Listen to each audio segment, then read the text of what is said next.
Hey everybody, welcome back to Dave's Open Range. So last time we had a chainsaw in the kitchen, today it's a hatchet in the kitchen. So this is the gift hatchet. We'll explain where this is going at some point, but this is that same hatchet. I did not get the sheath construction on a video, I just wasn't ready yet. But this is a handmade sheath, and it's got homemade installed snap and rivets. Actually, these are called Chicago screws.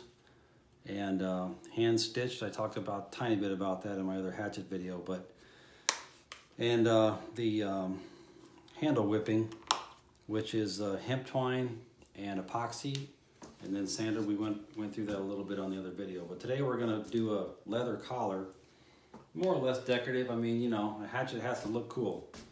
So I have some pretty thin, it's probably about number 8 gauge, maybe a little bit over a 1/16 of an inch thick, real soft and pliable leather. We're going to cut it out and put a collar just around maybe 1.25 inches around the top with some exposed lacing on the back. So more or less decorative, but it does protect the handle up towards the head for when you're chopping kindling and that sort of thing. The handle tends to get chewed up a little bit right there, but it's a hatchet. It's more or less decorative, but it does look cool.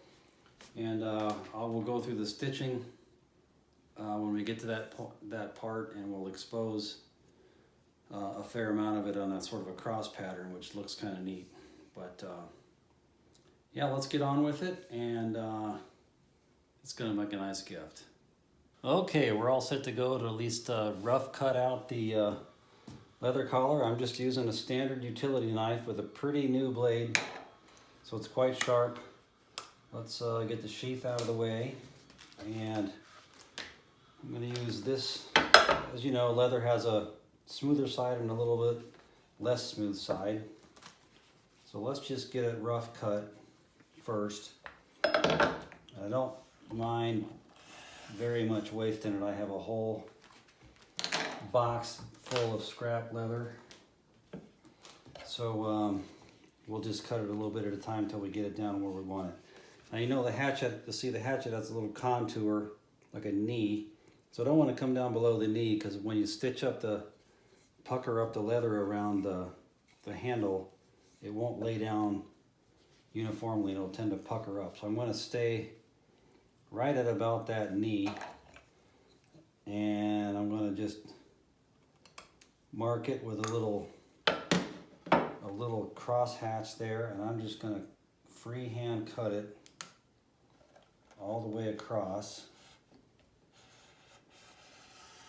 That cuts really nicely. That leather is, I'm not sure where I got this, it's really smooth and supple, and it cuts really nicely. So that's about the width of it. That's going to be cool. It's a little bit stretchy, not much. Now I'm going to leave, I think this edge is a little curved, as you may be able to see, so I want that straight. But I'm just going to freehand it. There's a little bit of a radius on that. I'm just going to freehand a straight edge on there. And I'm going to stop it about right there, because I want the lacing to sort of wrap around the back of the wooden part. So I'm just going to mark over here where I want this side cut to more or less match the other side, those little tick marks. And it's hard to see it, but there it is.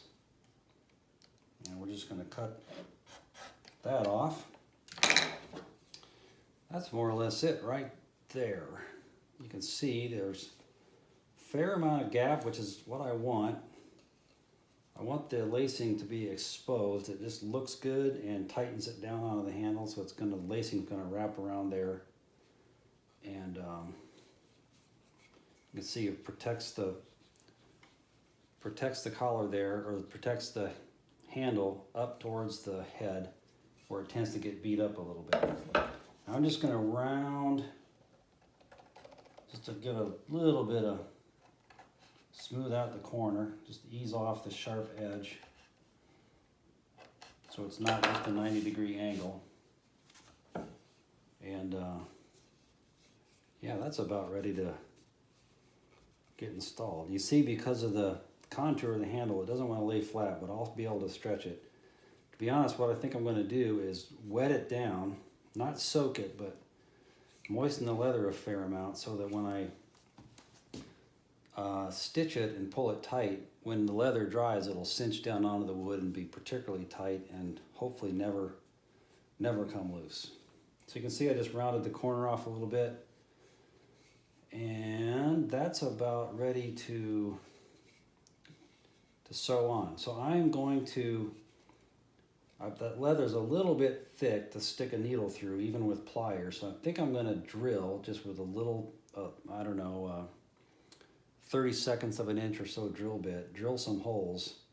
No need to show that on camera, I don't believe, but just pre-drill some holes and then I'll sew it up, and I'll show you that when we get to that point. But that's what it's going to look like, and with that sheath on there, that's going to be really cool. All right, we'll check back in with you when I get the holes drilled, and we'll stitch it on.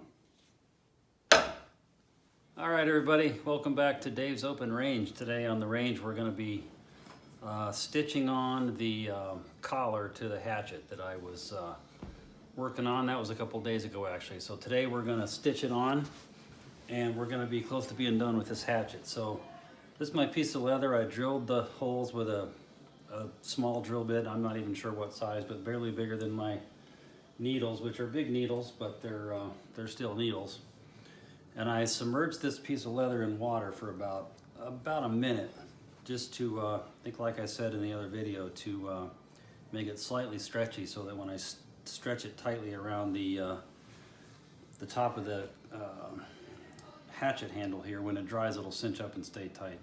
This stuff is awesome. I'm not exactly sure what it's called, but I call it fake sinew. It's great for projects that you want to have look rustic or old, or even have a little bit of a Native American look. I think it's a nylon or polyester, and it's waxy, and it's incredibly strong, and it melts like a nylon rope. So when you're done, you can melt the ends, and it won't come back out on you. So it's really cool stuff, and it browns up and looks really authentic. It looks like old, you know, actual gut that's on early American projects. So I'm going to thread this onto a needle on each end, and this is, oops, maybe not quite an actual saddle stitch, but close to what I would call a saddle stitch. So even my aging eyes can get this stuff through that big old needle hole. A little bit of the trick is just getting started. If I did this a lot, I would have a stitching pony, you know, a vise jig kind of deal that holds your project, so you don't have to do what I'm doing, which is hold it between your knees. So we're going to just start at the bottom here, see how many times I can poke myself. The other thing that I sometimes need to do, which I may need to do this time, is use a pair of pliers to actually pull the needles through the hole, because I want the needle, or I want the hole to be small, this leather's way too thick to not have a hole. I can't just pierce it through. But I also don't want to have it so big that it's real visible. So, like I said, I want a fair amount of the stitching to be exposed, just for looks. So that's the first shot right there. And like I said, it's always a little weird to get it started, because it's wanting to flop around on you and be loose. But I'll just get a couple of stitches in, and then I think we'll be good to go.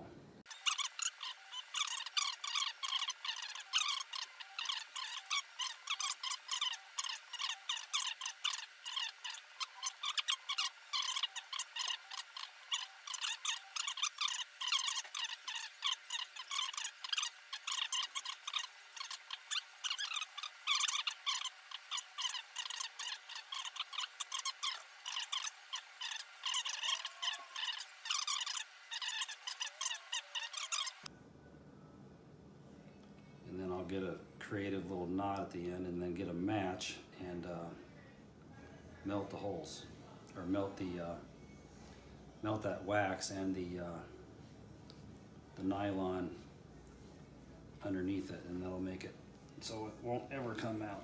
All right, that's working nicely. I got it. Holding it with my thumb there was the trick. And I'm gonna grab my pliers. My special sewing pliers. How often do you get to sew with pliers? It makes pulling the needle through a lot easier, especially as like I said, I run out of spacing to get underneath that and into the hole. There, once I get it started, I can just pull that through with a lot less effort.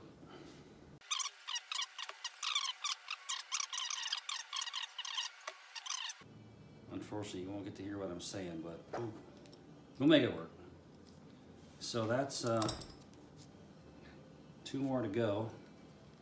I'm pretty happy with the tightness. It could be better, but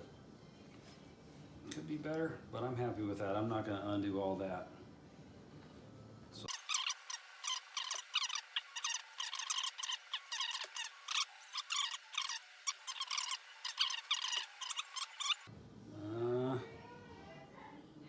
gotta bend the leather back to expose the hole. I think I got it.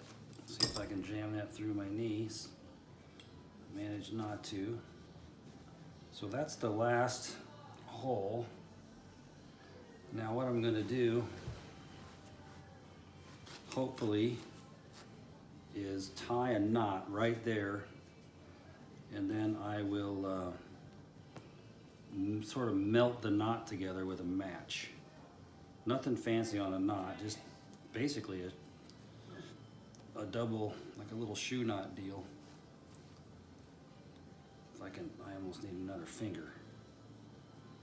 Another finger to hold that down. See if I can get tricky here. I'll get it. I'll get it. I'll get it. I'll get it. I think I got it. So that should be nice and snug down on there. Come out. Nice. I'm just going to do one more little keeper knot. Okay. Success.